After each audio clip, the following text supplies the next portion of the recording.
Thirikari nĩ ĩthingatĩtwo kũrutithia wĩra mawatho na mĩtaratara ya kũrũmbũiya andũ arĩa marĩ na mawathe nĩguo kũmateithia kũgacĩrithia mũtũrĩre wao.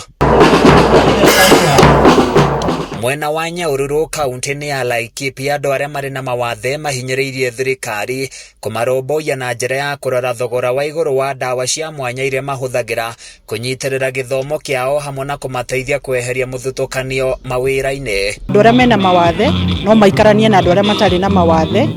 na mateithanie mawĩra marĩa ũrĩa wĩna wathe atangĩhota kũruta ũyũ ũngĩ no amũteithie kũruta na macoke mamateithĩrĩrie kwĩhota kaũndũ karĩa hihi mũingĩ wonaga ta mũndũ ũcio atangĩhota gwĩka mahote kũmambararia nigetha mahote gũkinyĩra kiwango kĩao o mũndũ ateithio gwĩka kũringana na ũhoti wake. Mena workshop mathondekaga kando na indo nyingĩ no mũno mũthĩ ũyũ tũrenda gũcanga mbeca cia gũteithĩrĩria therapy department ĩrĩa makoragwo nao ya gũteithia ciana nĩguo cihote kũhota kũhũthĩra magũrũ mao arĩa moko andũ arĩa twendaga cerebral palsy nĩguo mahote na gũkorwo makĩhũthĩra ciĩga icio ciao. Thogora wa igũrũ wa macini na ndawa cia mwanya iria mahũthagĩra, kwaga mĩeke mĩiganu ya mawĩra, kwaga kũrũmbũiyo na gũtambũrwo nĩ mũingĩ na njĩra ĩgwete nĩ mamwe ma moritũ marĩa magwetetwo kũritũhia ũtũũro wao. This category of people in our community are very special. Each one of them has a very special talent, and it is very important for us to ensure that we nurture that talent for them also to live as independent like any other person. Onaoneka marĩ na merirĩria no mũndũ no ende kũhikania, mũndũ no ende kũgĩa kũvaĩ gĩtĩ kĩa thirikari-inĩ, mathibitarĩ-inĩ na kũndũ kũngĩ ngũrani mena ũhoti kĩrĩa mekaga no gũkorwo atĩ ũhoti wao hihi nĩgetha ũkinyanĩre nĩ ũrabatara special attention kana kũnyitĩrĩrwo na gũthaĩrĩrwo. Mũndũ gũkorwo ena wathe tikuga no aremwo gwĩka maũndũ maingĩ, na twĩta thirikari ya kaunti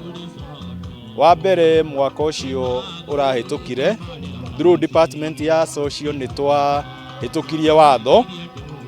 wa kũigaga special kit ya gũthomithia ciana iria ciĩna disability na mũno special schools iria itarakoretwo ho. Wa kerĩ nĩ tũrenda kuona mawĩra marĩa tũngĩhota kũmahe meta ngurubu ici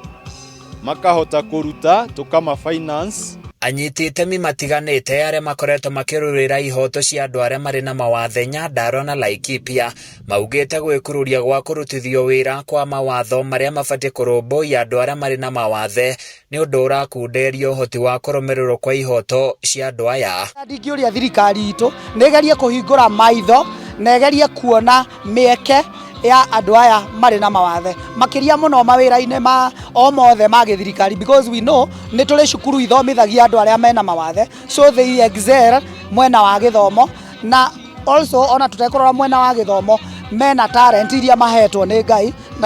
na hihi thirikari ĩngĩingĩrĩra na ĩhote kuongerera institution nyingĩ na ĩteithie ona institution iria irĩ kuo na njĩra ya funds nĩgetha mahote kwandandũra mĩikarĩre ya andũ arĩa mena mawathe. Maikĩtie rĩtana rĩrĩ hĩndĩ ya woko ya gũcangithia mbeca cia gũteithĩrĩria andũ aya igongona rĩrĩa rĩharĩirio nĩ gĩkundi kĩa Rush Kenya. Handũ-inĩ ya Kameme TV kuma Nyahururu kaunti-inĩ ya Laikipia niĩ njĩtagwo Francis Mwangi wa wĩra.